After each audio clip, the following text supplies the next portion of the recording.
ಬಾಗಲಕೋಟೆಯಲ್ಲಿ ನಡೆದಂತಹ ಕಲ್ಲು ತೂರಾಟ ಪ್ರಕರಣಕ್ಕೆ ಸಂಬಂಧಪಟ್ಟಂತೆ ಇದೀಗ ಪ್ರಮೋದ್ ಮುತಾಲಿಕ್ಗೆ ಜಿಲ್ಲಾ ಪ್ರವೇಶಕ್ಕೆ ನಿರ್ಬಂಧವನ್ನ ವಿಧಿಸಲಾಗಿದೆ. ಬಾಗಲಕೋಟೆಯಲ್ಲಿ ನಡೆದಂತಹ ಕಲ್ಲು ತೂರಾಟ ಪ್ರಕರಣ ಮುತಾಲಿಕ್ಗೆ ಬಾಗಲಕೋಟೆ ಜಿಲ್ಲಾ ಪ್ರವೇಶ ನಿರ್ಬಂಧ ಮಾಡಲಾಗಿದೆ. ಬಾಗಲಕೋಟೆಯ ಜಿಲ್ಲಾಧಿಕಾರಿ ಸಂಗಪ್ಪ ಈ ಆದೇಶವನ್ನ ಹೊರಡಿಸಿದ್ದಾರೆ. ಪುನೀತ್ ಕೆರೆಹಳ್ಳಿಗೂ ಬಾಗಲಕೋಟೆಗೆ ಬರದಂತೆ ನಿರ್ಬಂಧವನ್ನ ವಿಧಿಸಲಾಗಿದೆ. ಮಾರ್ಚ್ 21ರವರೆಗೆ ಜಿಲ್ಲಾ ಪ್ರವೇಶಕ್ಕೆ ಇಬ್ಬರಿಗೂ ಸಹ ನಿರ್ಬಂಧ ಹೇರಲಾಗಿದೆ.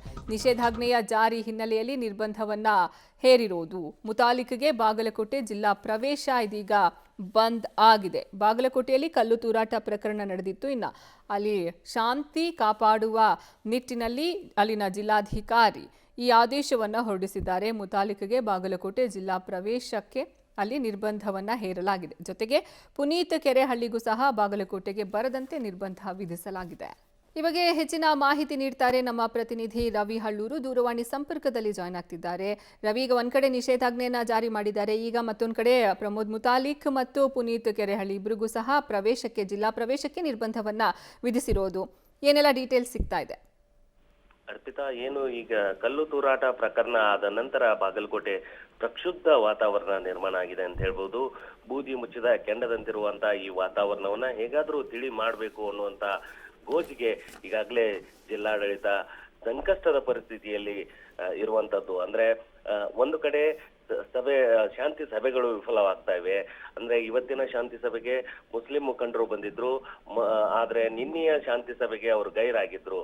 ನಿನ್ನೆಯ ಶಾಂತಿ ಸಭೆಗೆ ಹಿಂದೂ ಮುಖಂಡರು ಬಂದಿದ್ರು, ಆದ್ರೆ ಮುಸ್ಲಿಂ ಮುಖಂಡರು ಗೈರಾಗಿದ್ರು. ಈ ರೀತಿಯಾದಂತ ಏನು ಪ್ರತಿಷ್ಠೆಗೆ ಹಿಂದೂ ಮತ್ತು ಮುಸ್ಲಿಂ ಮುಖಂಡರ ಪ್ರತಿಷ್ಠೆಯ ಮಧ್ಯೆ ಜಿಲ್ಲಾಡಳಿತಕ್ಕೆ ತಲೆಬಿಸಿ ಉಂಟಾಗಿರುವಂತದ್ದು. ಅಂದ್ರೆ ಕಲ್ಲು ತೂರಾಟ ಪ್ರಕರಣದ ನಂತರ ಏನು ಮುಸ್ಲಿಂ ಸಮುದಾಯದ 8 ಜನರನ್ನ ಪೊಲೀಸರು ಬಂಧಿಸಿರತಕ್ಕಂಥದ್ದು, ತನ್ವೀರ್ ಸೇರಿದಂತೆ 7 ಜನರನ್ನ ಬಂಧನ ಮಾಡಿರ್ತಕ್ಕಂಥದ್ದು. ಅದೇ ರೀತಿ ಅದಾದ ನಂತರ ಏನು ಹಿಂದೂ ಮುಖಂಡರು ಸಭೆಯನ್ನ ಮಾಡ್ತಾರೆ. ಸಭೆಯ ನಂತರ ಏನು ಮಟನ್ ಮಾರ್ಕೆಟ್ ಆಗಿರ್ಬೋದು, ಫಿಶ್ ಮಾರ್ಕೆಟ್ ಆಗಿರ್ಬೋದು, ಹಾಗೆ ತರಕಾರಿ ಮಾರುಕಟ್ಟೆಯಲ್ಲಿ ಏನು ಕಲ್ಲು ತೂರಾಟ ಆಯ್ತು. ಆ ಘಟನೆಗೆ ಸಂಬಂಧಿಸಿದಂತೆ ಈಗಾಗಲೇ ಸಂದೀಪ್ ಹಾಗೂ ಅಶೋಕ್ ಬಾರ್ಕೇರ್ ಅನ್ನುವಂತ ಇಬ್ಬರು ಯುವಕರನ್ನ ಈಗಾಗಲೇ ವಶಕ್ಕೆ ಪಡೆದಿರ್ತಕ್ಕಂಥದ್ದು. ಆದ್ರೆ ಅಶೋಕ್ ಬೆನ್ನಟ್ಟಬೇಕಾದ್ರೆ ಅಶೋಕ್ ಬೈಕ್ ನಿಂದ ಜಾರಿ ಬಿದ್ದು ಅವರ ಕೈ ಫ್ರಾಕ್ಚರ್ ಆಗಿದೆ ಅನ್ನುವಂತ ಮಾಹಿತಿ ಸದ್ಯಕ್ಕೆ ಲಭ್ಯವಾಗಿರ್ತಕ್ಕಂಥದ್ದು. ಅವರು ಚಿಕಿತ್ಸೆ ಪಡಿತಾ ಇರ್ತಕ್ಕಂಥದ್ದು. ಮತ್ತೊಂದು ಕಡೆ ಈ ಏನು BNS 163 ಅಡಿಯಲ್ಲಿ ನಿಷೇಧಾಜ್ಞೆ ಜಾರಿ ಇದೆ. ಆ ಹಿನ್ನೆಲೆಯಲ್ಲಿ ಈಗಾಗಲೇ ಹಿಂದೂ ಸಮಾಜೋತ್ಸವ 23ನೇ ತಾರೀಕು ಏನು ಶ್ರೀರಾಮ ಸೇನೆ ಸಂಸ್ಥಾಪಕ ಪ್ರಮೋದ್ ಮುತಾಲಿಕ್ ಅವರು ಮುಖ್ಯ ಭಾಷಣಕಾರರಾಗಿ ಬರ್ತಾ ಇದ್ರು. ಆ ಹಿನ್ನೆಲೆಯಲ್ಲಿ ನಿಷೇಧಾಜ್ಞೆ ಜಾರಿ ಇರುವ ಹಿನ್ನೆಲೆಯಲ್ಲಿ ತಮ್ಮ ಸ್ವಂತ ಅಧಿಕಾರವನ್ನ ಬಳಸಿಕೊಂಡಿರ್ತಕ್ಕಂತ ಬಾಗಲಕೋಟೆ ಜಿಲ್ಲಾಧಿಕಾರಿ ಶಾಂತಿ ಮತ್ತು ಸುವ್ಯವಸ್ಥೆ ಕದಡಬಾರ್ದು, ಮತ್ತೆ ಪ್ರಕ್ಷುಬ್ಧ ವಾತಾವರಣ ತಿಳಿ ಆಗ್ಬೇಕು ಅನ್ನುವಂತ ಕಾರಣಕ್ಕೆ ಯಾವುದೇ ಸಭೆ ಸಮಾರಂಭಗಳನ್ನ ನಡೆಸಬಾರ್ದು ಅಂತ ಹೇಳಿ ನಿಷೇಧಾಜ್ಞೆಯನ್ನು ಜಾರಿ ಮಾಡಿದ್ರು.